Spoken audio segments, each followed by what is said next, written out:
नमस्कार, आमच्या चॅनलमध्ये तुमचे हार्दिक स्वागत आहे। तुम्ही जर अद्यापपर्यंत आमचा चॅनल सबस्क्राइब केला नसेल तर सबस्क्राइब करा, नोटिफिकेशनसाठी बेलवर क्लिक करा। तर मित्रांनो, आपण मला जो अभूतपूर्व प्रतिसाद दिलेला आहे तो प्रतिसाद पाहूनच मी तुमच्या भारावून गेलेलो आहे। परंतु मित्रांनो, आज मी असाच एक अगदी जिव्हाळ्याचा विषय घेऊन आलोय आणि तो विषय आहे वजन वाढवणे। अनेक लोकांची समस्या असते की वजन कमी करणे, परंतु काही आपले असे बांधव आहेत की त्यांची समस्या अशी आहे की त्यांचं कितीही प्रयत्न केलं तरी वजनच वाढत नाही। ते भरपूर खातात वगैरे सर्व गोष्टी करतात, परंतु त्यांचं वजन काही वाढत नाही। परंतु मित्रांनो, मी आज असा एक परफेक्ट डाएट प्लॅन तुम्हाला सांगणार आहे।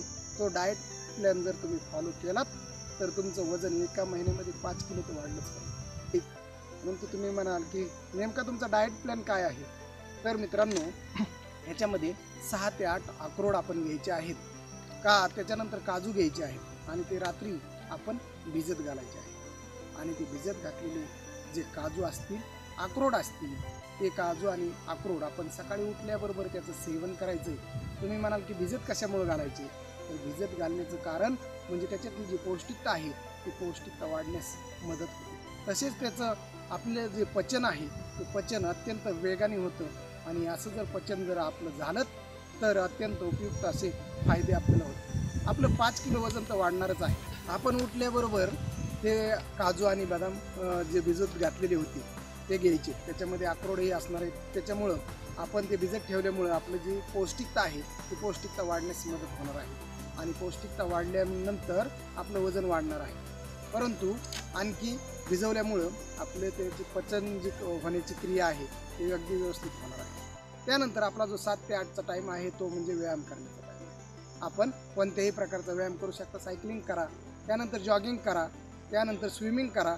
अशा प्रकारचा कोणताही व्यायाम आपण दररोज 1 तास केलाच पाहिजे। व्यायाम केल्यानंतर आपल्याला खडबडून भूक लागणार आहे, परंतु मित्रांनो 8:30 वाजता आपण बनाना शेक घ्यायचा। बनाना शेक बनवताना त्याच्यामध्ये आपण 2 केळी घ्यायचे आहेत, ते मिक्सरमध्ये तुकडे करून टाकायचे आहेत आणि त्याच्यामध्ये मलाई दूध वगैरे टाकायचं आहे, थोडासा मध टाकायचा आहे आणि ते ग्राइंड करून त्याचा ज्यूस घ्यायचा आहे। आणि ते ज्यूस जर आपण सेवन केलं तर आपलं वजन वाढण्यासाठी अत्यंत उपयुक्त असे फायदे आपल्याला याच्यामधून मिळणार आहेत। त्यानंतर आपला जो टाईम आहे 10 वाजताचा टाईम आहे तो म्हणजे नाश्त्याचा टाईम आहे। नाश्त्यामध्ये तुम्ही पोहे घ्या, इडली सांबार घ्या, त्यानंतर तुम्ही उत्तप्पा घ्या, कोणताही तुम्ही नाश्ता करू शकता तुम्हाला जो आवडत असेल। आता वाजलेले आहेत घड्याळामध्ये 12 आणि 12 वाजता आपण सीजनल जे फ्रूट्स असतील, जे आपले हंगामातले फळं असतील, त्याच्यामध्ये आंबे येतील, कलिंगड असतील, केळी, पपई वगैरे, द्राक्षे अशी फळं आपण घ्यायचे आहेत। त्यानंतर आपण 2 वाजताचा आपला टाईम आहे तो जेवणाचा, दुपारचं जेवण घ्यायचं आहे। आणि आता आपल्याला खडबडून भूक लागलेली आहे, कारण आपण खूप एक्झरसाईज केलेली आहे आणि आपलं टार्गेट जे आहे ते वजन वाढवण्याचं आहे। त्यामुळे आपला जो आहार पाहिजे तो चौरस आहार पाहिजे, संतुलित आहार पाहिजे, त्याच्यामध्ये सर्व अन्न घटक पाहिजे, त्याच्यामध्ये पिष्टमय पदार्थ पाहिजेत, त्याच्यामध्ये प्रथिनं पाहिजेत, त्याच्यामध्ये जीवनसत्व पाहिजेत, त्याच्यामध्ये खनिजं पाहिजेत, त्यानंतर मायक्रोन्यूट्रियंट्स पण त्याच्यामध्ये पाहिजेत। असा सर्व बाजूनी सर्व घटक अंतर्भूत असलेला आहार त्याच्यामध्ये पाहिजे। त्याच्यामध्ये तुम्ही चपाती खा, भाकरी खा, डाळ भात खा, भाजी खा, दही खा, हे सर्व घटक त्याच्यामध्ये आपण सेवन करायचे। भरपूर सेवन केल्यानंतर आपण किमान 2 भाकरी तरी खायच्या, 3 चपात्या तरी खायच्या, कारण आपल्याला वजन वाढवायचं आहे। आणि त्यानंतर जेवण केल्यानंतर किमान आपण अर्धा तास तरी आराम केला पाहिजे। आराम केल्यानंतर आणि आपले जे डेली रुटीनचं जे काम आहे ते केल्यानंतर आता घड्याळामध्ये वाजले 5 आणि 5 वाजल्यानंतर आपला जो टाईम झाला आहे तो स्नॅक्सचा टाईम झालेला आहे।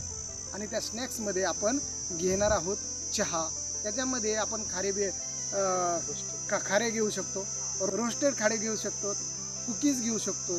तर हे जे पदार्थ आहेत हे पदार्थ आपली त्यावेळेची भूक आहे ती भूक शमवण्यासाठी अत्यंत उपयुक्त असे घटक आहेत। त्यानंतर घड्याळामध्ये आता वाजत आलेत 8 आणि 8 वाजताचा आपला टाईम आहे तो डिनरचा टाईम आहे। आणि या डिनरमध्ये सर्वात महत्त्वाचा घटक आहे तो म्हणजे सॅलड। सॅलड भरपूर प्रमाणात याच्यामध्ये सेवन करा आणि सॅलड घेतल्यानंतर आपण त्याच्यामध्ये चपाती घेऊ शकता, फळं घेऊ शकता, त्यानंतर भाजी घ्यायची।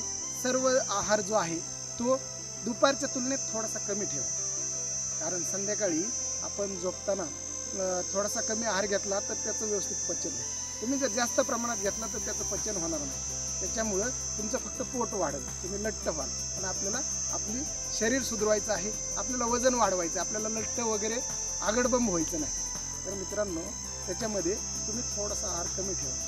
हा जर आहार घेतल्यानंतर संध्याकाळी आपली झोपण्याची टाईम झालेला आहे, त्याच्यामध्ये आपण मलईचं दूध घ्यायचं आहे. तसंच तुम्हाला एक टिप्स अशी आहे की तुम्ही संध्याकाळच्या आहारामध्ये आपण उकडलेले बटाटा घ्या, उकडलेले रताळे घ्या, त्यानंतर झोपताना आपण मलईचं दूध घ्यायचं आहे आणि सेवन करून कमीत कमी आपण 8 तास झोप घ्यायची आहे. व्यवस्थित शांतपणे झोप घेतल्यानंतर तुम्ही 1 महिना जर हा माझा डाएट प्लॅन जर फॉलो केलात तर तुमचं वजन कमीत कमी 3 आणि जास्तीत जास्त 5 किलो आहे ते 5 किलो तुमचं वाढणारच आहे. आणि 5 किलो वजन वाढल्यानंतर तुमचा माझ्यावरचा जो विश्वास आहे तो द्विगुणित झाल्याशिवाय राहणार नाही. तर मित्रांनो, माझं तुम्हाला ओपन चॅलेंज आहे, तुमचं 5 किलो वजन वाढणारच आहे. फक्त आणि फक्त मी सांगितलेला डाएट प्लॅन तुम्ही जर फॉलो केलात तर हा डाएट प्लॅन फॉलो करा.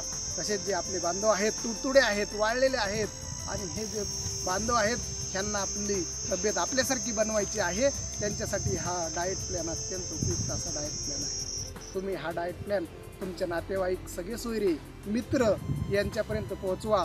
त्याच्यासाठी तुम्ही व्हॉट्सॲप, ईमेल यांसारख्या सामाजिक जे माध्यमं आहेत त्यांचा वापर करा. मित्रांनो, तुम्हाला जर हा व्हिडिओ आवडला असेल तर लाईक करा, शेअर करा.